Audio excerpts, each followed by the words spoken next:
Benzinga Conference is happening as we speak in Chicago. I drove down there from Minnesota. I was there yesterday, one day only, came back last night. And it was a very interesting time to be at a cannabis investor conference, given the current landscape with the conversations around rescheduling or descheduling. While the conference was happening, the Safer Banking Act was being debated and pushed through committee. So it was a very interesting time. I haven't had a chance to put up my own article yet, but Deborah Borchardt of Green Market Report, fantastic cannabis business journalist, she was able to file something yesterday in the midst of everything. And I just wanted to speak a little bit because I share a lot of the sentiments. So her headline was Cautious Optimism at Benzinga Conference, something that we touched on earlier with Gretchen's piece. Very, very cautious. That's the key word. Speakers focused on new markets rather than challenged ones. I'm just going to read directly from Deborah's report. There was a noticeable air of cautious optimism at the Benzinga Cannabis Conference in Chicago this week, driven in large part by the recent events in Washington, D.C. While there haven't been any concrete changes in federal legislation, there appear to be productive steps forward. It's a marked change from the mood in Miami earlier this year, and this is me speaking now, where the previous Benzinga conference was held. And the air there was somewhat depressed, with lots of talk about just trying to survive. 6 months later, even conversations around depressed assets had a whiff of opportunity. Back to Deborah. Instead of dwelling on the fact that there are companies in receivership, the conversation for one panel on seller assets talked about the buying opportunities. The panelists focused on where investors could jump in. There wasn't any talk of abandoning cannabis because the industry had flamed out. There was, however, a larger emphasis on companies getting back to basics. Advice about zeroing in on profitability, cash flow, and strengthening the balance sheets abounded, as many speakers pointed out that the cannabis industry was experiencing a normal business cycle. Indeed, there was a lot of talk about the recent challenges in cannabis being a part of a typical evolution of an emerging market. Quote, there's nothing like a crisis to make a company lean and mean. That's from Seymour Asset Management founder Tim Seymour, per Deborah's report. Instead of talking about depressed equity valuations, speakers pointed out that the industry is on the cusp of attracting significant institutional capital. Rob Sierkis, president of Polaris Equity Group, noted that his investment work has cleared a path for institutional money, and Canaccord Genuity analyst Matt Bottomley also stated that he thinks there will be significant buying in the future. Safer was everywhere. This was the big headline of yesterday, right? You'd be hard pressed to sit in any panel and not hear some discussion of the Senate committee vote on the Safer Banking Act, including exuberance about the historic nature of the movement. This was a first vote in the Senate, and it was a historic win, TrueLeaf CEO Kim Rivers said. She added that the cannabis industry tends to get bogged down with the hurdles and doesn't celebrate the victories. It's a marathon, and this is the time to take a water break and have a high five. Okay. In addition, she acknowledged that the next heavy lift will be getting the House and the Senate aligned on the legislation. However, she stressed it's a process that moves in incremental steps, as we discussed earlier. If everything goes according to plan with past movements in the legislature, the industry could see real movement by the summer of 2024, she had said. Quote, we've been working on this for years, former Colorado U.S. Representative Ed Perlmutter added. I feel like we were the starting pitchers, but now we need closers. It's good news today. It's been bottled up in the Senate for the last 5 years. And that sentiment was echoed by former Colorado Senator Cory Gardner. Laws typically take 10 years for legislation to start and then get enacted. The Senate doesn't really talk about issues like cannabis because they mostly make fun of it. We joke that the Senate has hip replacement Thursdays. Still, this is light speed for the Senate.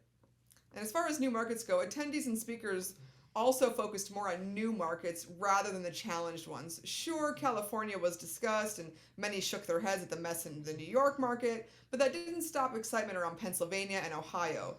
Overall, the talk about the East Coast was positive, with New Jersey, Maryland, and Massachusetts leading the way on solid marketplaces. So great reporting from Deborah, and I absolutely agree with everything that she said in her article. The patience was a very key word. Caution was a key word. But from my experience, the vibe at the cannabis business conferences over the last couple of years have been very subdued. And yesterday, I have to say that the energy was more upbeat. Obviously, nothing is a silver bullet at this point. There have been no grand slams, but the fact that these conversations are even happening to slightly move the needle forward um, is hopeful. And I do think that people are looking forward to 2024 with a slight bit more optimism than we've been seeing in the last couple of years. So the overall Benzinga Conference was great. It was great to see everybody. I appreciate the team for having me down, also for nominating me for Best Cannabis Business Reporter. Appreciate the Benzinga team. And yeah, woo, woo. Great time. Really great crowd. I was pleasantly surprised to see how packed the speaker halls were. Does it mean that the industry is on an uphill swing? I certainly hope so. But Dale, I'm interested in hearing what you have to say. Jason, of course, interested in hearing what you have to say about the current state of cannabis investments. Well, cautious is something that they should tattoo on their forehead. I've been in this for over 20 years, and the hope that we saw in California and even in Colorado when they passed their initiatives to get this stuff started has just fallen off the cliff because people just were not thinking about a startup business. How do you dial in your profit line? How do you accurately, anticipate when you're going to meet profitability? How do you watch your bottom line? They didn't do that. They just went out and spent money like drunken fucking sailors. Okay, and then they went off the cliff, and it was circling the drain. Any state or jurisdiction that is thinking about doing this needs to take a hard look at California, Colorado, Florida, New York, and try to learn from their mistakes. And you should be cautious. Because when I sit down with people that actually have the forethought to look into doing a business, I'm blunt. This is risky. This is real goddamn risky. And if you don't understand that going in, you're going to fail. Okay. Even knowing it's risky, you got to have your money packed away. The people that provide you money understand there's patience. This is not just going to be profitable tomorrow. And you can't have knuckleheads running these businesses. Okay. And the people trying to tell you, oh, it's great wins, they tend to be the knuckleheads who are going to take your business and drive it off a cliff. Find people that have run businesses before, not just somebody who can tell good weed from boof, somebody who's run a business, who knows how to manage money, how to manage personnel, how to work within a highly taxed and highly regulated industry, and still be cautious. Very much so. I just can imagine that everyone over there just celebrating the fact of this safe banking movement or safer banking movement. And I can just picture everybody cheersing, having high fives, patting each other on the butt cheeks, and just like hoorah, basically.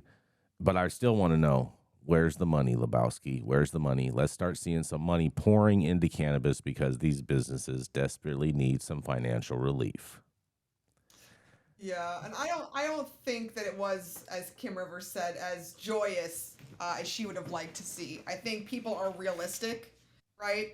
It wasn't the same sort of energy that we saw back in 2016, 2017, prior to the bubble bursting, where it was just blowout parties, celebrations, we're all rolling in cash like we're Scrooge McDuck, right? Mm-hmm. People understand that there's a lot more at stake, and it's going to be a lot more difficult to attract institutional capital based on the history of what's been going on here.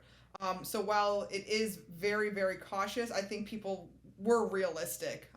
But at the same time, it was slightly more positive and upbeat energy than I've seen in the last couple of years of these things. Well, The good news is that there's a market for weed out there, mm-hmm. clear, abundant market for it. And if the regulators are the ones that are dragging their feet here, then take that as part of your business plan. Don't expect, I don't expect fair banking or the smart banking. I don't expect 280E in the near future. I'd like it to happen, but given politics, you can't bet on that. So, hope and is not a plan. Okay? You take what's in front of you now. Institutional money is just not available. Banks require a lot more than the freaking idiots that have been running these businesses. They are not going to let their money be squandered like this. So if you're going to get private money, you got to know what their expectations are. And these require honest, put your cards on the table discussions. Where's the money coming from? When do you want it paid back? What happens if we can't?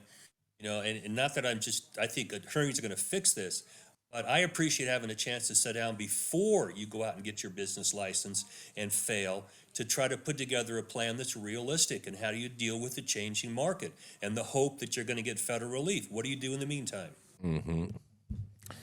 Very, very true. And I still wonder if these guys are out there just spending money like that when safe banking passes.